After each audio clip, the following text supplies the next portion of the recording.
Ya que estamos dando pie para la entrevista, yo quería hacerte la primera pregunta era, ¿cómo surge la idea para hacer este libro? Digo, sé que también eres un abogado y que tus temas van más allá de lo económico, pero ¿de dónde sale esta inspiración para escribir? ¿En qué momento dices, a base de mis experiencias, voy a escribir este libro? Sí, mira, te cuento. Yo creo que este libro es el resultado de más de 7 años, yo diría, de inquietudes personales, de crisis personales, de conversaciones, de sesiones que he dado en distintas instituciones y conferencias con temas que tienen que ver con la búsqueda de sentido de la vida y de darme cuenta que, para empezar, yo mismo y muchísimas de las personas con las que he compartido este concepto, pues viven una especie de vacío existencial con una falta de claridad en cuanto al sentido de su vida, su misión personal, de para qué están aquí. Y a mí me parece que este libro, después de la pandemia, es muy oportuno porque después de lo que nos ocurrió en el mundo, que fue un parón en seco, muchas personas se empezaron a cuestionar cosas que simplemente no se cuestionaban, y no se cuestionaban porque estamos pues entregados a una hiperactividad absurda que no nos permite hacer un alto para detenernos a hacernos estas preguntas existenciales que todos llevamos en el corazón. Entonces a mí me parece que el objetivo central, una aportación que me da ilusión y a la que yo aspiro con este nuevo libro, es acompañar a esa persona que está buscando el sentido de su vida, su propósito, que está buscando dar respuesta a ese para qué estoy aquí. Y si algunos de los conceptos y las ideas que aquí comparto les sean de utilidad, para mí ese será pues el objetivo central cumplido de este libro. Vale, ¿y cómo nos puedes resumir Bueno, primero, antes que nada, ahorita tomando el tema de la pandemia, se me hace un tema muy, muy importante, porque sí nos hizo cambiar muchísimos panoramas, pero ¿a ti te hizo cambiar alguna perspectiva, encontraste algunas nuevas respuestas, o en qué te ayudó esto de la pandemia? Fíjate, yo te diría que sin pandemia este libro no existiría, por una razón muy concreta, porque pues así volcados en la hiperactividad, como puedes ver desde sus primeras páginas, en la que vivo yo y viven seguramente tú, Liz, y todos los que nos están escuchando, ese alto me puso en una situación en la que dispondría de un tiempo del que no pensaba ni soñaba tener, y había que tomar una decisión en qué lo voy a invertir. Y bueno, pues si esta es una inquietud que yo tengo y que he vivido en carne propia y que he compartido con tantas personas, pues utilicemos este parón para que surja algo productivo. Y yo te diría, en muchos sentidos este libro pues es hijo de la pandemia, no tanto porque haya surgido de un virus, sino porque surgió del alto que el virus nos hizo hacer a todos. Claro, y fíjate mucho, yo igual, cuestionándome sobre el libro, siento que como jóvenes tenemos siempre ese dilema o ese problema de cuál es el proyecto de nuestras vidas, pero muchas veces platicando, o en mi caso, con los adultos mayores, también tienen esa pregunta. Entonces, a mí la duda que me surgió es, ¿cómo puedes ayudar a un adulto, fuera que también eres un joven, a encontrar esas respuestas? Yo te diría que en ese sentido el corazón no tiene edad, es una búsqueda muy humana, es una búsqueda transversal, son cuestionamientos que nos acompañan toda la vida y que yo diría no es que llegue un punto, y por lo menos esa es mi experiencia personal, en que digas, ahora sí ya tengo todas las respuestas. Te puedo decir que en mi caso particular, después de una semana después de haber mandado el último manuscrito a Penguin para la publicación de esto, tuve un accidente muy serio, tuve 3 semanas en coma y 5 hospitalizado, y eso pues me hizo darme cuenta que muchas de las respuestas que yo sentía o que pensaba ya tener claras, pues la vida me puso en una situación en la que había que interpretar los códigos de la vida de manera distinta, habiendo vivido pues una experiencia muy cercana a la muerte. Y eso pues es una situación más dramática que me tocó vivir, pero estoy seguro que muchos de quienes están escuchando esto, pues la vida les ha puesto la encrucijada de una crisis o de una problemática mayor, y muchas veces cuando eso ocurre, pues es la forma que tiene Dios o la vida de hacernos cuestionarnos cosas que pensábamos que ya teníamos resueltas. Entonces, para mí no es un tema de edad, es una búsqueda permanente y es una necesidad de encontrar el sentido de nuestra vida que llevamos impresa en el alma. Entonces, no es algo que digas, bueno, a los 25 ya lo resolviste y ahora qué sigue a los 26, ni a los 55 ni a los 100, no creo. Justo, y eso es algo que yo también leía bastante en que es algo constante, no siempre tenemos la respuesta definitiva. Con los años, como tú lo dices, de los 25 a los 26, esa respuesta siempre va cambiando, o al menos las preguntas están cambiando, ¿no? Así es, así es.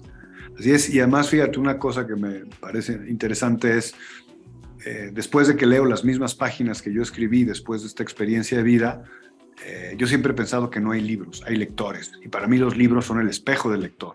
Entonces el estado anímico, el estado del alma, la actitud con la que abordes un libro, yo te puedo decir que lo he vivido muchas veces y seguramente tú también, una relectura es como si estuviéramos leyendo un libro diferente. El libro no cambió, cambiamos nosotros. Exacto, justo, y eso es lo que yo siempre me he preguntado con los autores, con los escritores, es si hay algo que actualizarías o cambiarías dentro de tu libro. Como dices, la relectura te hace cambiar muchísimas cosas, pero ¿hay algo que te gustaría mejorar? Fíjate que es un libro muy reciente y que la editorial me dio la oportunidad de poner en el epílogo 3 páginas de mi experiencia después del accidente, y releyéndolo, o sea, yo lo que digo es, cambió mi óptica de lectura, pero no es que hubiera cambiado cosas en el libro. O sea, no me hubiera gustado escribir cosas distintas porque lo que yo creo es que la interpretación o las fibras que toca, los mensajes que pretendo compartir desde mis propias experiencias personales, vivenciales y de muchísimas conversaciones con personas, eso no cambiaría, porque veo que está diseñado para tocar esas fibras internas en el corazón del lector, que eso no ha cambiado. Y eso, pues cuando lo termines de leer ya me lo dirás tú, ¿no? Justo. Y tomando un poquito de como spoiler, la verdad, no me gustaría que nos veamos totalmente al grano, pero sí me gustaría abordar un poquito sobre todo tu respuesta de qué trata la vida. Sí, yo te diría, para mí hay respuestas en 6 ópticas distintas. Primero en 3 dimensiones, porque pues, estoy convencido, y no lo digo yo, pues así estamos hechos, que somos mente, cuerpo y espíritu. Y cada una de esas aristas de la persona pues requiere respuestas, y la vida se trata de dar respuestas en estos 3 ámbitos, por un lado. Por otro lado, pues obviamente todos estamos ante la búsqueda de la felicidad, y para mí la felicidad pues es una consecuencia, no es un objetivo inmediato. Si te dedicas a buscar la felicidad cara a cara, de frente, pues se va a escabullir, va a ser escurridiza, pero para mí la felicidad claramente es el resultado o la consecuencia de la plenitud, de la trascendencia personal, y de la plenitud dando respuesta a esas 3 aristas de la persona a las que me refiero: mente, cuerpo y espíritu. Y no me refiero a dar respuesta, por ejemplo, a la parte física, solamente comer bien y dormir bien, pues ese sería el bienestar de un animal, ¿no? Que pues su complejidad y su dignidad y su estado del alma es muy distinto de las respuestas que nosotros en el aspecto mental y espiritual necesitamos para encontrar esa plenitud y, como consecuencia, para ser felices. Ahorita tocabas el tema de la búsqueda. ¿Cómo buscas tú tu felicidad? O sea, primero te iba a hacer la pregunta de cómo las personas podrían buscar su felicidad, pero eso me hizo pensar un poquito ahorita, ¿cómo busca Hugo su felicidad? En mi caso, y obviamente cada quien encontrará sus respuestas. Aquí este no es un libro de recetas de cocina. Yo no pretendo dogmáticamente decirte de qué se trata tu vida, pues no tengo idea, pero sí te comparto una búsqueda que a mí me ha servido mucho, que empieza en el autoconocimiento.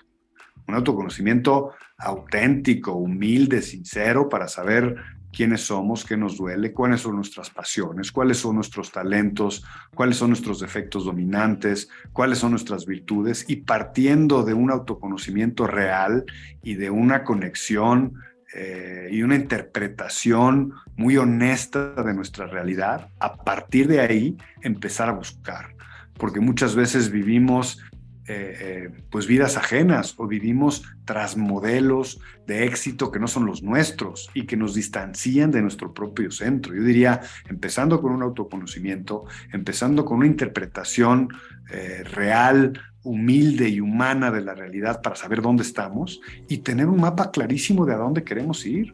Es como, digo, obviamente en tu edad generacional y en la mía hoy, pues el Waze y el Google Maps y los GPS pues son herramientas fundamentales. No puedes iniciar un viaje sin poner el destino. pero resulta que vamos por el viaje de la vida sin tener claro nuestro destino, sin tener claro nuestro propósito ni nuestro sentido. Entonces, tan absurdo sería pedir un Uber Eats sin decirle cuál es la dirección en que tienen que entregar, como empezar un viaje en Waze sin saber a dónde vas.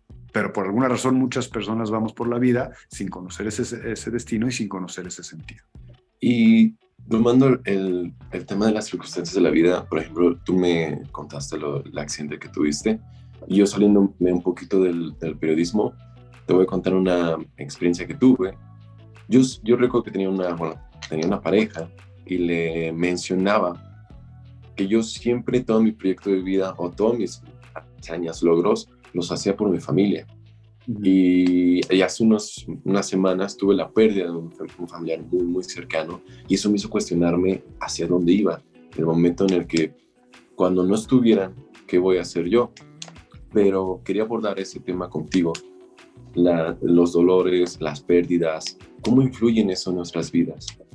Fíjate que yo pienso que son grandes maestros. Por alguna razón, la persona humana, pues tendemos a aprender con las experiencias dolorosas, y en el libro lo trato bastante. Tú te das cuenta de la persona que ha sufrido, en tu caso, una pérdida de un familiar cercano, pues es un detonador importantísimo de cuestionamientos trascendentales de fondo. Es un cuestionamiento básico de decir, oye, pues hoy estamos, como dice Serrat, hoy respiramos y mañana dejamos de respirar. O sea, al final de esta aventura de la vida, yo voy a poder sentirme satisfecho con lo que estoy entregando, puedo decir misión cumplida. Eso es algo que todos nos tenemos que cuestionar, y creo que estas experiencias de vida dolorosas nos hacen más empáticos, nos hacen entender mejor el dolor de las personas, nos hacen hermanarnos más y darnos cuenta pues que la vida es tan frágil, tan vulnerable y tan efímera, que vale la pena vivirla con un sentido profundo, con un sentido trascendente y pleno, porque todo lo demás pues, se lo va a llevar el viento, como se lo llevó en el caso de tu pérdida familiar. Y yo te diría, la respuesta que tú le dabas a tu pareja respecto a tu familia, pues yo digo, no solo después de este accidente, sino para mí, mi familia es mi motor, es mi razón de ser, es mi inspiración, y sin ellos, pues yo no me imagino estar aquí. Le dan un propósito y un sentido profundo a mi vida. ¿Por qué? Pues porque la familia es el lugar en donde aprendemos a amar y a ser amados, es el núcleo central de la sociedad, y si nos quejamos del estado actual de la sociedad, pues es porque las familias que lo componen pues no son saludables. Entonces yo te diría, esas relaciones afectivas, emocionales, de amor, de entregarse incondicionalmente con la familia, pues son un componente fundamental del propósito para el que estamos aquí. Para mí, una de las respuestas en el para qué estamos aquí, pues entre otras cosas es para aprender a amar. Y aprendiendo a amar, estamos automáticamente conectándonos con ese sentido trascendente del que hablaba Viktor Frankl, en el que decimos, ok, que mis frutos florezcan en los árboles ajenos. Pues ese es un tributo enorme. Y hoy por hoy vivimos un individualismo exacerbante en el que lo único que nos importa es lo que ocurre dentro de mi metro cuadrado, y lo demás pues simplemente no está en mi radar. Te me adelantabas a dos preguntas. Pero yo te quería preguntar, ¿cómo sería un consejo sencillo para una persona de cómo aprender a amar? Yo te diría que primero entremos al concepto de amor, que está muy prostituido, muy devaluado, y las interpretaciones son por todos lados. Yo diría, me iría a la interpretación socrática, que amar es buscar el bien del otro, y sin esperar nada a cambio. O sea, si buscas verdaderamente el bien del otro, incluso por encima del tuyo, pues nosotros, por ejemplo, los que somos católicos, estamos acostumbrados a vivir aquello de que amarás a Dios sobre todo y a los demás como a ti. ¿Cuál es una receta para amar? Pues amarlos como te amas tú. Pues todos tenemos una autoestima y tenemos nuestro corazoncito, y si tenemos la humildad y la valentía de querer a los demás como nos queremos a nosotros mismos, pues es una receta que no puede fallar. Eso es buscar el bien del otro, porque buscamos el bien nuestro.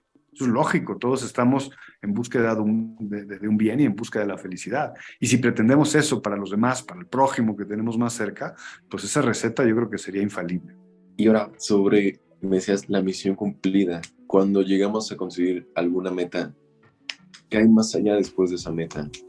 Porque siempre nos proyectamos a, bueno, ya lo conseguimos. Y después... Pues digo, para mí después viene lo mejor. Después viene la vida eterna, ¿no? Entonces ya el premio es permanente o el castigo es permanente, digo, como lo quieras ver, pero a final de cuentas entendiendo pues que somos peregrinos por el camino de la vida, que estamos aquí de paso, pues somos un parpadeo en la historia de la humanidad. Pues volteas atrás, el mundo tiene no sé cuántos millones de años, desde el Paleolítico, etcétera, pues no existíamos en ningún lado, tal vez menos en la mente del creador, y el saber que hoy estamos y mañana no estaremos, como lo dice Serrat, pues nos hace volcarnos a ver con claridad el sentido trascendente. Trascendente es trascender, es ir más allá de nuestra propia persona, y yo diría más allá de nuestra propia vida. Y para mí, pues el tener la aspiración de tener un alma inmortal, que eso es una característica de la persona humana, saber que estará ahí para siempre, pues es un incentivo muy grande para vivir en plenitud y para trascender. Creo que el hecho de, en este caso sobre la pérdida, cuando te transforma y lo ves con una nueva perspectiva, ahorita lo que me dices, que una persona puede estar ahí siempre, o sea, yo me imagino los valores, las enseñanzas, es otra trascendencia. Entonces, bueno, al menos en esta plática yo me quedo con ese pensamiento. Y yo te preguntaría a ti, esa persona que se fue, esa pérdida, ¿qué dejó en ti? Es una forma de seguir viviendo, ¿no? Sí, por supuesto. Digo, yo la verdad, muchas veces al tener una pérdida como que sentimos la necesidad de llenar como ese vacío o el deseo de tener más experiencias con esa persona. Pero nos olvidamos de que podemos tener todas las enseñanzas y aprendizajes que tuvimos o las buenas cosas que vimos de eso. Creo que podríamos replicarlo con el mundo. Así lo creo. Sí. Y bueno, como última pregunta, sé que me mencionaste que no te gustaba hacer como este tipo de recetas, pero algo muy sencillo. ¿Cómo proyectarías, cómo elaborarías un proyecto de vida? ¿Cuáles serían tus consejos para elaborar un proyecto de vida? Fíjate que una de las cosas que me gusta del libro, que pues me tiene que gustar, yo lo escribí, ¿no? Es que en una de sus partes vienen formatos concretos, o sea, hay un QR al que tú puedes acceder y hay cuestionarios, formatos, guías, etcétera, que es algo que, o sea, es llenar una serie de preguntas y de cuestionamientos, que es analizar tu presente y tus circunstancias, visualizar tu futuro, digerir y perdonar el pasado, posicionarte con una idea muy clara de dónde quieres estar en 5, 10, 50 años, y a partir de ahí empezar a dar respuestas. Yo te diría una condición sine qua non, como decimos los abogados, una condición indispensable para esto es hacer un alto y darte el tiempo para llenar estos formatos que yo te propongo en el libro y dar respuestas a las inquietudes personales que estoy seguro tú, yo y todos tenemos, pero que hemos aprendido a ignorar a lo largo de la vida. Perfecto, Hugo. Pues muchas gracias, Hugo, también por ofrecernos esta entrevista, y con eso cerraríamos la entrevista. Sí, por supuesto, con mucho aprecio a los escuchas de La Silla Rota, y si no quieren tener una silla rota en la vida, asegúrense de que sus 6 patas están completas: personal, familiar, profesional, económico, social y espiritual. Y con eso no se les va a romper nunca la silla.